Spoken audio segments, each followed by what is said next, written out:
I think that for me, grief is not, people say with time it will get easier. I don't find that to be true. I find that it's just different. I think now, 7 years later, after losing my mom, I'm able to see a lot more light than darkness. I'm able to see a lot more reminiscence than loss. And so I truly just think it transforms and it shifts. And so it's easier to carry. Welcome to the Angels and Awakening podcast, where we connect you with your angels, loved ones, and soul self. I'm your host and author, Julie Jancius. My journey began when I started hearing my late father before I knew he'd passed. Through my readings, membership, and Angel Reiki School, I help you awaken, heal, and master your unique spiritual gifts. If you feel called to work with me, it's your angels guiding you to discover your soul's highest purpose. Details at theangelmedium.com. Thank you, Earth Angels, for the 5-star reviews. You're entered into a drawing to win a free session. Now let's see what messages your angels have for you today. Hello, beautiful souls. Welcome back to the Angels and Awakening podcast. I'm your host and author, Julie Jancius. And today we have on a beautiful guest, Chelsea Ohlemiller. She is the author of the new book, Now That She's Gone, A Daughter's Reflection on Loss, Love, and a Mother's Legacy. Chelsea, when I saw this book release came out, I immediately took a screenshot of it, sent it over to the woman on my team who helps me pull people onto the podcast. And I was like, oh my goodness, Chelsea lost her mom, and she talks all about grief in such a beautiful way. And her mom's passing inspired her to start writing because her mom had encouraged her to share her message with the world and her writing.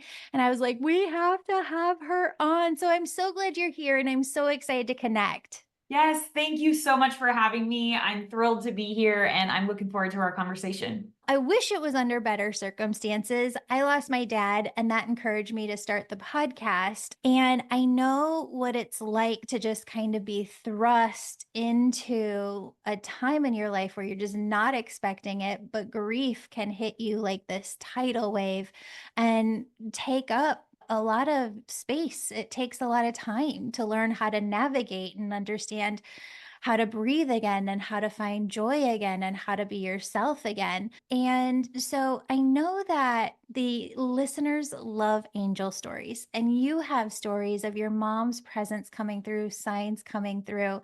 Let's start with your angel stories first. Yeah. So, one thing is that after my mom passed, several people would tell me about, red cardinals and things like that. We always just kind of thought of red cardinals being my grandmother coming to say hello or my grandfather. We talked about it with my mom. And so it was just always there, this piece of hope. But after my mother passed, I live in Indiana. There are cardinals everywhere, but I hadn't seen one forever. I can't even tell you the last time I saw one. And for the first few months of grief, I was running. You don't want to sit with it, you don't want to acknowledge it. And there was one day where I went in my living room, which is surrounded by some windows, and I was in the pits. I was down, I was crying. I think I was actively talking out loud and just saying, I don't know how to do this. I don't know how to keep going on. My future looks completely different. I'm different. What am I supposed to do? And just in complete despair, I'm crying. Out of nowhere, I hear a tap on the window. And it was a very loud, aggressive tap, which scared me. And I was startled and I jumped. And I look over at the window, and sitting on this windowsill, which is so little, is a bright red cardinal. And I thought, this is not happening. You try to dismiss them. And then I started crying harder, and I just kept looking at, and I took a minute to calm down, and then I just sat there, and it wasn't registering yet. And all of a sudden it taps again on the window, and it's like using its beak to tap. And I look over and it was just this sense of relief, like, pay attention to this. Do not dismiss this as coincidence. I see you. You are in the pits of it. You are on the floor crying in this living room. Look up and recognize what's beside you. And I can't even describe the comfort that came from that. My husband came in because he heard these loud, taps. And I explained the story to him, and the cardinal is still sitting there, just the whole time, just sitting there, staring inside this window. And I took a picture of it because it was just such a moment that I was like, I want to remember this forever. There will be people, that would say that's a coincidence, but the many times that it happened, there's no way that is a coincidence. And so now the beauty of that is it reminded me again to look for her. And now when I am just really in, the web of grief, I will say to my mom, if you are here, if there is some sign that somebody can give me, and it will always be a cardinal, it will always be a cardinal. And it would be at the most inopportune time, where there should not be a cardinal, like in the parking lot of a Target, with no trees around. Why is there a cardinal here?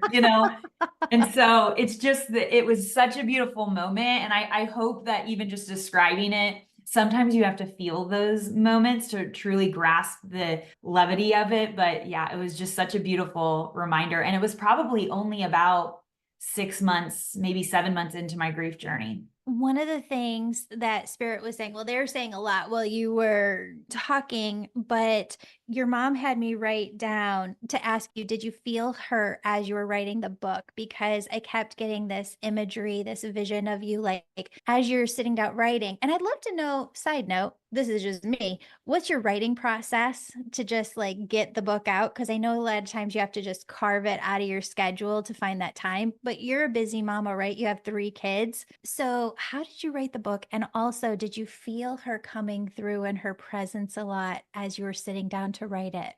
Yeah, so wonderful questions. The first one is that I had a friend a long time ago tell me she wrote when she felt a glimmer. And Mm. that really struck with me. And so for me, what I would do is just journeying through life. My kids would say something and I would write that word down. It might inspire me in some way. If I was reading a book or listening to a movie, there would be words that just jumped out at me, or phrases or topics. And then as soon as I would sit down, it just flowed out of me. While writing is not easy, most of these things just came so quick because I truly feel like I was called to write them and also just process and get it out. And so that part was very therapeutic and, definitely something that while I say it again, it's not easy, but it did come and flow through me just very authentically, very raw, very real. And the beautiful thing about that, which actually ties into the second question, is that while I was writing, a lot of the things I was writing about were very heavy, very harsh. That first grief that you feel, the anger, the jealousy, the things not many people talk about because it is an uncomfortable topic. But through that, I kept hearing my mom say to me, what about me? Like, this is her story too. And so, what about what I would say to you as a daughter when you're sitting at my grave? You're thinking of this in a certain way, but here's how I'm thinking of it. And so there are several pieces that are written from my mom's perspective in how I truly feel like she put words in my heart of give these women hope, give these daughters hope, because this is what us moms are thinking and feeling for you. And so that was such a beautiful thing because I kind of feel like in a way we are co-authors, that my mom was just sending me these messages of like, hope and light that I needed and comfort that I needed. And then return that I could give other women and say, this is what our moms are probably saying. That's so wild. Okay, you just answered a couple of things. I feel like this entire thing is an angel story in and of itself. I just recently remember Jennifer Love Hewitt? I used to Oh, love her. We're I about the same love age. Jennifer Love Hewitt. Yes. So she lost her mom. She just wrote a book about finding joy after loss. I had brought through that message for her of her mom was telling her to look at it from the perspective of her on the other side. And, those messages, I was just kind of helping her release a couple of things. But oh my goodness, I got to connect you two because your stories are Yes. just so similar. And I have to read that book because I feel like it's meant for me too. Yes, I would love to Yes. connect with her. It's called Inheriting Joy. Yes. And then, you go through all of these writing circles as a writer, and you have writing coaches and you work with different people, and they all tell you to sit down and carve out a couple hours every morning to just write, write, write, write, write, write, write, write, write. But you're not always inspired Yep. at 6 a.m. in the morning or 5 a.m. or 8 a.m., whatever it is.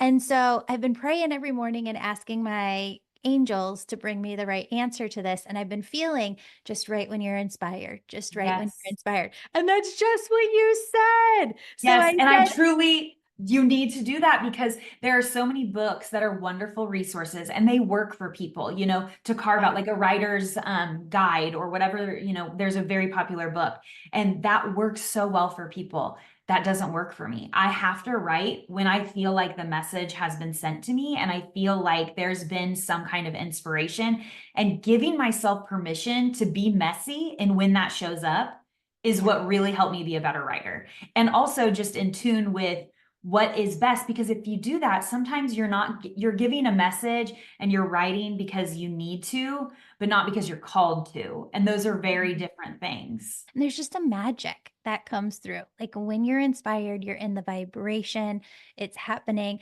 But how you step away, like if it comes at night, does it come at night when you're eating dinner, or is it more so like during the day when you're just kind of working along, but then you get hit with that inspiration? Friends, here's a list of our free and paid upcoming events. Black Friday sales start now. You can join my membership or Angel Reiki School at the best price of the year, plus get special bonuses that are only available now. Join my live Deepening Your Connection with Your Loved Ones on the Other Side course starting December 1st. This is free for members with limited paid spots for non-members.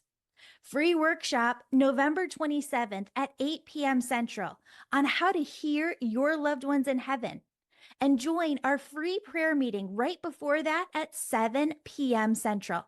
Sign up for all of this and more at theangelmedium.com/events.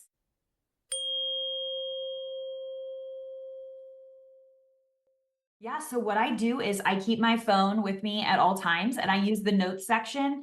And Yeah. if it's a lyric, if it's something a stranger said, I write it down knowing that I'm not going to be able to do anything with this. If it Sure. happens in the car writer line at my kid's school, I can't write right now, but I can take a note of it and come back to it. And so I always take little notes everywhere. If I don't have my phone, I'll write in a little journal, next to my bed.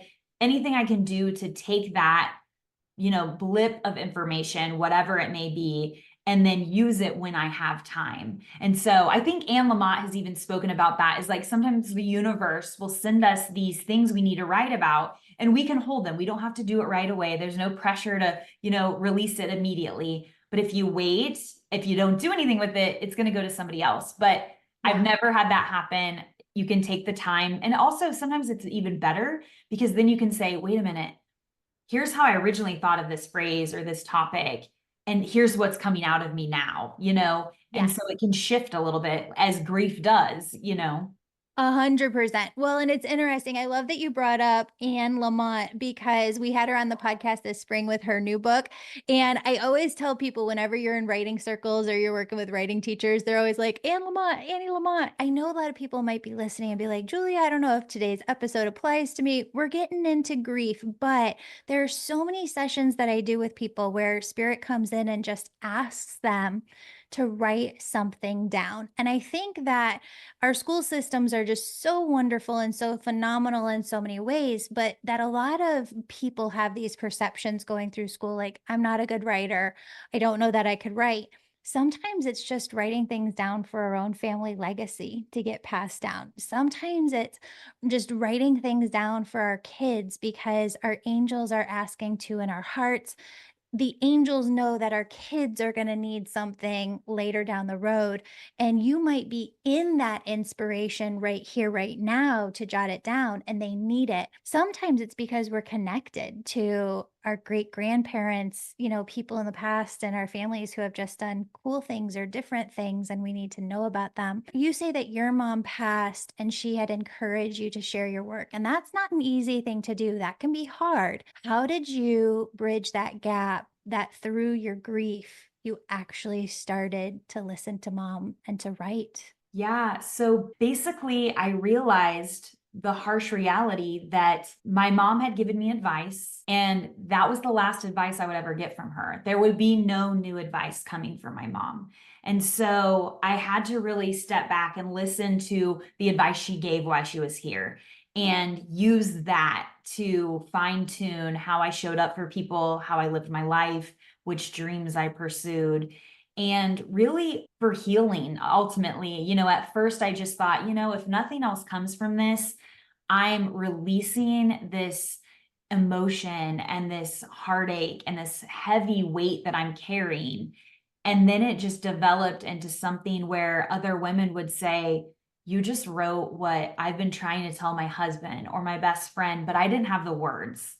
And then I just felt like it was a calling that through building my mother's legacy and listening to her advice, that I was going to provide words for people that didn't have them, because you can be filled with beautiful friends, beautiful family, but they don't understand where you are. And so if I can be a divide, something that can mesh people together with a commonality of what pain feels like, what grief feels like, and how to move forward, then that's a beautiful thing. And it helps me heal and helps other people. And I think that's ultimately what my mom would want. And I think that that's what your work does. I believe that everything in this world is energy, and we just don't perceive it that way. We don't understand it. The energy of grief is something that you don't know how you're going to move through or what it's going to be like for you until you actually go through it. And it's a very, very hard energy to make your way through. And what your book does is help people energetically release that heaviness off themselves. It gives them a way to process that grief. You said that as you were working on the book, you kind of moved through some anger, some jealousy, some harder feelings. How did you move through that? And what do you talk about when it comes to anger, jealousy, and grief? Yeah, I think I had to come to grips with the fact that I was going to be a combination of conflicting emotion and dualities like for the rest of my life. And I had to come with I can be grateful and grieving. I can be devastated and also have joy. And so I think that, what happened at first is you feel these things like jealousy. When I would see other women with their mothers, my mom was only 57. And I would see women with their older mothers, and I would be jealous because of something I didn't have. It wasn't that I didn't want them to have it too. It was just I was missing that. But that feeling of jealousy then causes so much shame. You don't want to be a jealous person. And, you're learning all of these things that no one's really taught you about. And so you have to work through it and say, oh, wait, I'm jealous because I just want what I had. It's not like I want to take theirs. I just want what I had back. Or, anger because you're not in control and you wish things were different. And it's okay to feel all those things. And I think that's the first thing that I had to realize is to give myself permission to grieve in any way that looked fine for me as long as it was healthy. And then also to give myself permission to just feel and not push it down, not feel shame around it, and just acknowledge it, because for so long I tried to run from it and I realized I'm not a runner. That's not my skill. And it's always going to be there waiting. And so I really had to just confront it and say, as silly as it sounds, just, okay, grief, like here we are. We're going to be together. I'm going to hold you forever. I'm going to hold my mom's legacy forever. And we're going to have a talk on how to figure this out, because we are going to hold both things together. And so I think it's just a matter of really understanding you're going to be a conflicting ball of things that are both beauty and heartbreak. When it comes to your mom, she wants you to know that you can write to her and she'll write back through you. And she wants me to let you know that when my dad passed, I didn't know we weren't on talking terms at the time. And my name had changed because I got married. And every time I would brush my daughter's hair, I would hear this thought, but it sounded like my own internal dialogue. And it said, she needs a hairbrush like I used. She needs a hairbrush like I used. I was so baffled because the hairbrush that I was using on my kiddo was the same one that I remember using for forever. So I'm like, what type of hairbrush? I am going crazy. But it's clear tangents. It was clear touch that when I was touching her head, my kiddo, the voice would come through. And it did it all month long. And I felt like I couldn't tell anybody because I thought I was going crazy.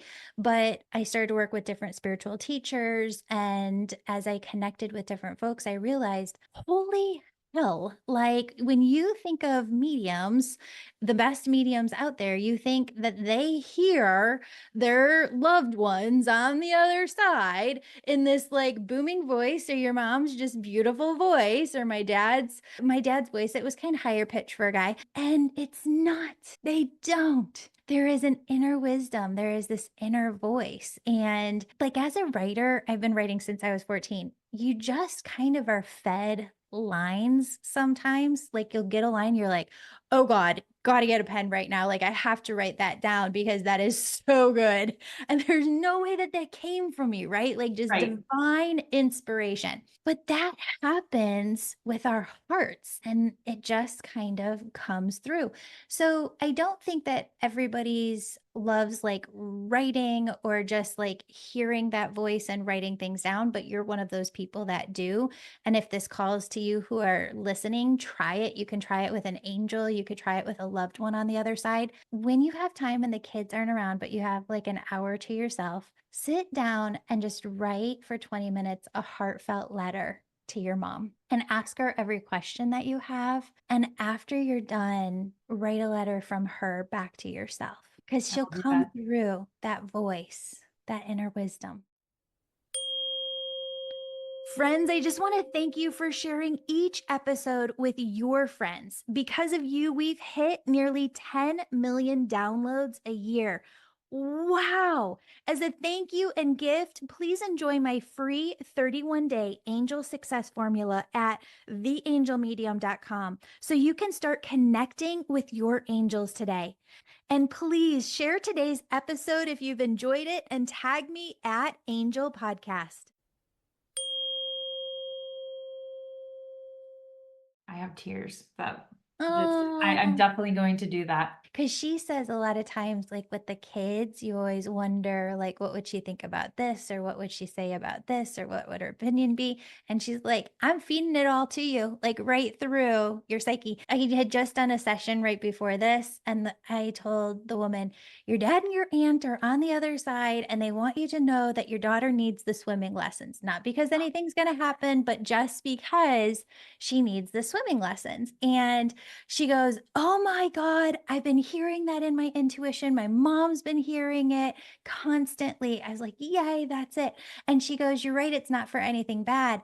I'm a really strong swimmer. But when I was really young, early teens, she said, I saw a guy, a bigger football guy out in the waves and he was struggling and he was like on this float, but there were big waves. And she said she went in and she pulled him in from the water.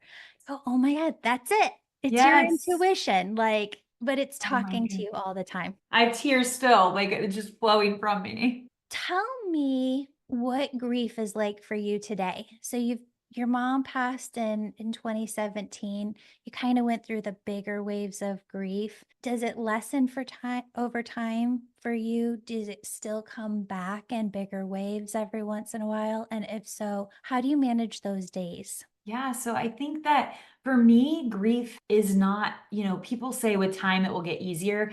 I don't find that to be true. I find that it's just different. I think now, 7 years later, after losing my mom, I'm able to see a lot more light than darkness. I'm able to see a lot more reminiscence than loss. And so I truly just think it transforms and it shifts. And so it's easier to carry because I know how to carry it now, and I also know the days that will be harder. I'm learning that, holidays are always going to be difficult. Her death anniversary is always going to be difficult. And also, you learn kind of those little vulnerabilities that you have. Like, there are certain spots in the grocery store that I can't walk by. And, at Mother's Day, that's going to be a trying time. And so I think it's really just learning what those vulnerabilities are and where your areas of kind of, that like scar that you still have, that's a wound that's, it's still there and you don't want to keep ripping it open, but you just learn how to manage it better and how to live with it each day. And so I feel so much more hope now. I truly feel like my mother is with me and that, with this book just releasing, that she'd be proud of me. And I just think that it's different every day. People talk about the stages, and I don't think it's stages. I think it's kind of a labyrinth and a web, and you just have to keep working through it. And I'm trying to do that each day, knowing that I'm always going to have that ache, but I'm also going to have that influence and that love. And I'm still her daughter always. And just trying to do something so that I have two legacies, both hers and my own. Mm. And that's important to show my children that I'm going to take all those things of greatness that were my mom's and hold those. And then I'm going to create some new ones so that they are a perfect blend of the two of us, and that legacy continues. As an author, which I believe all authors are messengers, what do you want to leave the audience with? I think mostly just find people that are willing to sit with you in your darkness as much as your light, and know that not everybody is worthy of witnessing your grief and your heartbreak and your harshest moments. And just find, even if in the most, despair and heartbreak of whatever your grief is and whatever the losses that you're holding, just look for that little shimmer of light, because it's there somewhere. And one day it will be brighter. And it may not be now, and it may not be on your timeline, but I promise you it's there. And there's so much hope. You just have to wait to get on the other side of things. Thank you so much for being here. I just absolutely love your book. Now that she's gone, A Daughter's Reflection on Loss, Love, and a Mother's Legacy.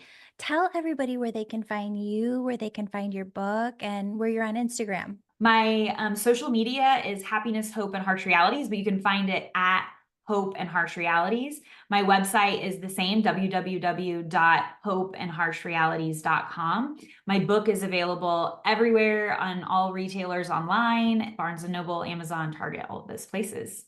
Yay, we'll put that in the show notes below. And for everybody listening, if you're going through grief, just something that we like to share with all of our members in the Angel membership is that grief just doesn't come and go within a month, 6 months, a year. There are a lot of people who actually have to manage the passing of the person, the closing up of their will and trust, all of these bills that need to be closed out, and payments. And a lot of times I find that our members are still grieving or just beginning the grief process 5, 6, 7 years after the person has passed.